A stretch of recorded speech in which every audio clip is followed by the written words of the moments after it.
There used to be 18 families, and now there are 20 families, with privacy being added, kind of put to the forefront. And the things that were added were PA, which is privacy authentication, and IP, individual participation.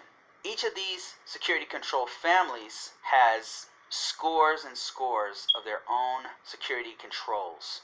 Now, not all these security controls will be relevant to your particular system, and that's where the context comes in. That's one of the first things we're going to talk about is context, because it's very, very important when you're talking about implementing security controls. Some cybersecurity quote-unquote experts believe that you have to implement every single thing to every environment, which makes no sense. The whole purpose of NIST is to tailor the controls to fit your organization so that your organization can be more secure. There's no one size fits all security.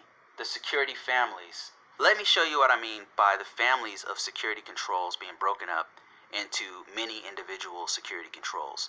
So here you see the AC controls, and these are all the AC actual security controls that go with it. Now, you're not always using every one of these. It depends on the impact level of the actual the system. So you have systems with a low impact that are not necessarily going to use all the same AC controls. See these AC controls? You're not necessarily going to use all of these with a high impact system. And we're going to talk more about this when we get into the context of this and why context is so important. As you can see, this has twice or more security controls than the low security controls did. We're going to take it a step further, and we're going to start deep diving into each one of these security controls so you get an idea of how to interpret these specific controls for your organization as a risk management framework, information system security officer.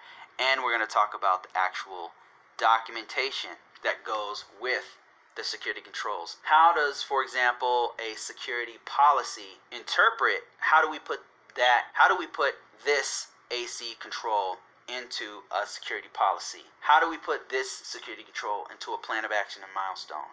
And when? So that's the kind of stuff that we're going to talk about. My hope is that once we go through enough of the security controls in that family for a plan of action and milestone, for example, or for a security plan, you will be able to interpret it yourself once you read one for your organization.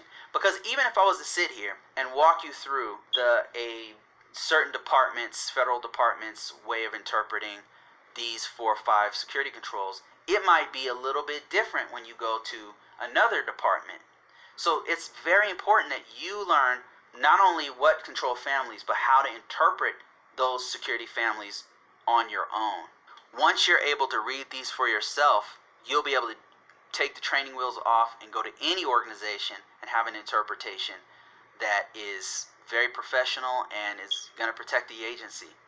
Whatever organization that you're in, whatever department that you're in, you'll be able to be an asset to that organization. And so that is my plan going forward in this particular training.